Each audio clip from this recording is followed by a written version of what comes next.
Good afternoon and welcome to Roth and Aggie Reviews. As always, I'm Jacob. Today we're going to be reviewing a movie that is a German-Swiss-American film called A Cure for Wellness. It's a 2017 film, was released in February, depending where you were. In the US and Canada, it was released in February. It was pretty much released around the winter of an early year of 2017. But what's the movie about? Well, the movie is an art horror motion picture.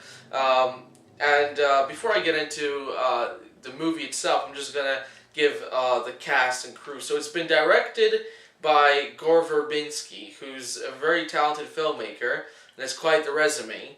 The cast is, the main two people are Dane DeHaan, who, as you may know, is in the upcoming movie by Luc Besson called Valerian and the City of a Thousand Planets. That's coming out in July.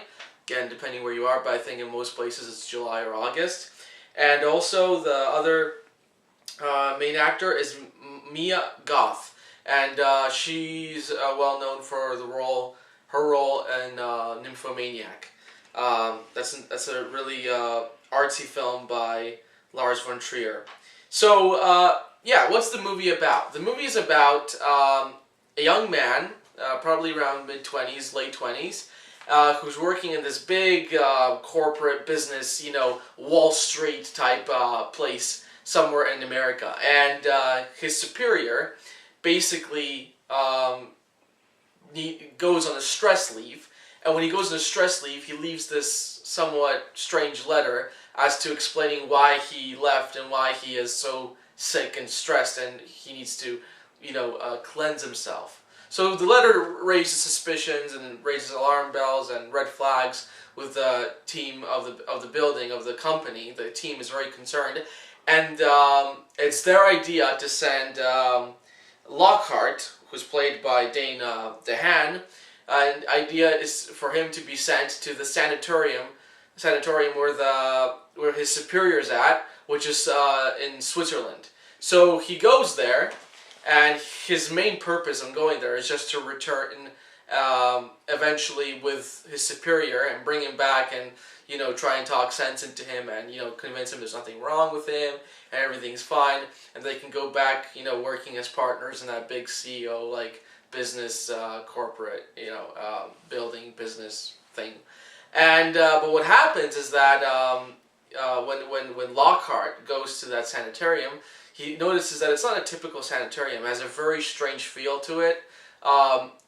He talks to the main doctor, who plays a big role in the movie, but right now I'll just give a little bit of information about him.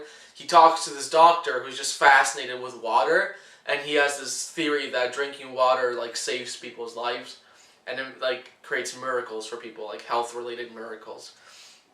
So Lockhart is a bit weirded out by all this stuff, and it's not only the water theory that is a bit concerning to him. The fact that the sanitarium looks like it's run by people that are kind of like charlatans and have all kinds of wacky theories about what makes people healthy and whatnot.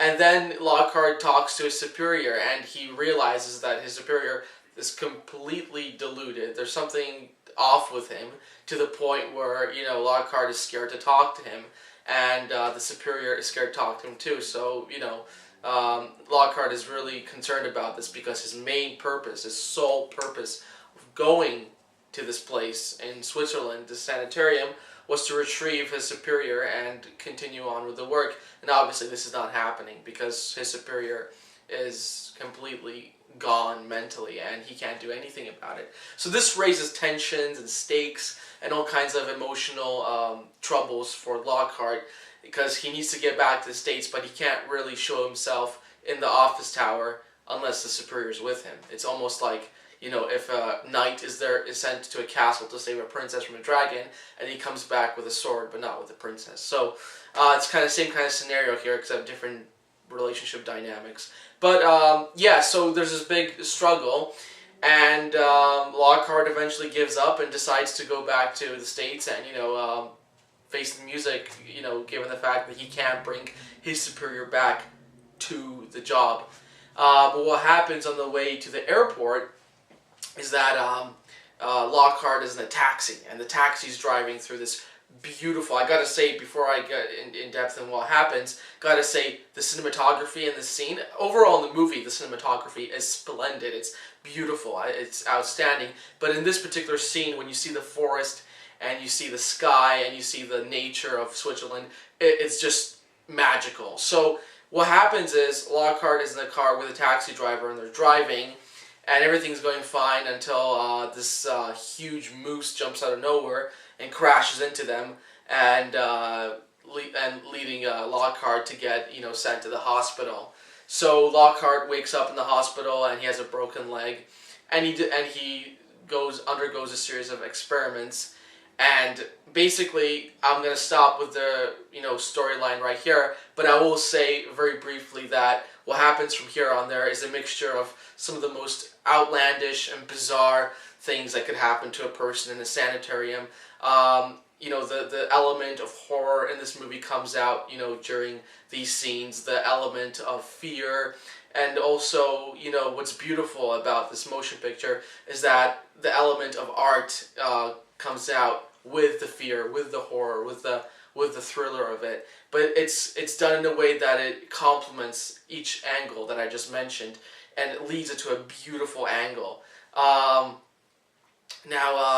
What I'm going to mention Mia Goth's character. Her character's name is Hannah, and she's one of the youngest people in the sanitarium. And Lockhart and her kind of they don't necessarily have a romantic involvement in the very beginning, but they have this connection because they're both around the same age.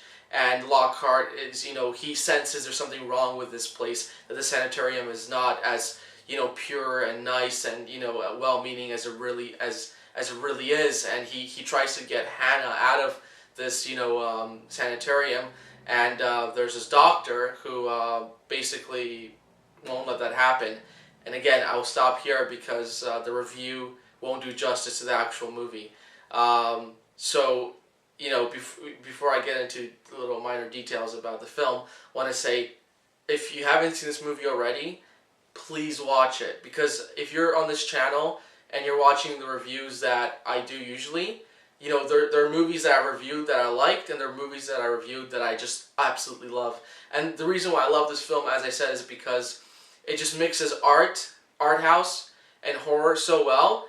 And a lot of horror films, a lot of art house films are just, they're for a very particular type of audience, and especially with art house, a lot of people say they're too long, or they're too complicated, they have too much abstract, components to them. But in this case, this movie has a good storyline. It moves relatively fast for a movie that is pretty long for the genre that it is in. And it's just wonderful because the movie shows all the things that a movie should have, and it does it in a beautiful way. So let's talk about the acting. The acting is great on many levels, but most notably because of how genuine the actors are portraying the fear and whatever emotional attachment they have to the sanitarium. For example, with Lockhart. Lockhart wants to get out of there as soon as possible. He wants to, have everything come back to normal, but, he can't, and the frustration he's facing is enormous. And him and, Dane DeHaan, as an actor, shows this really well. The frustration that he's going through, he doesn't often say things, but just by reading and looking at his face, you can see how much, frustration he's going through.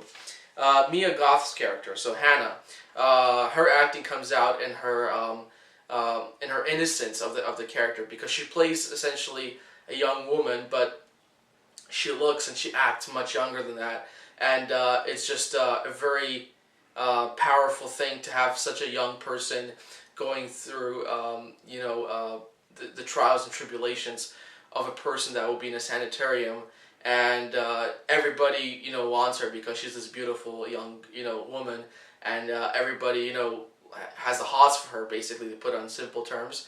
And she's kind of trapped between wanting to have her independence, but she has this connection to the sanitarium because she's been there for a long time. So there's that struggle between what she wants, and that comes out really well in the movie. And the rest of the cast and crew are great too. another thing that I want to mention in this movie is the lighting. The lighting is really good because it's doesn't go into the lighting atmosphere of it being a dark film, but at the same time, there's whoever was doing the lighting was very clever because they added a fantasy-like depressing element to the lighting, and I think that whoever did that, I don't know if it was on purpose or if it was like planned or whatnot, but it was great because it gives a great effect and a great atmosphere to the movie. It's just beautiful.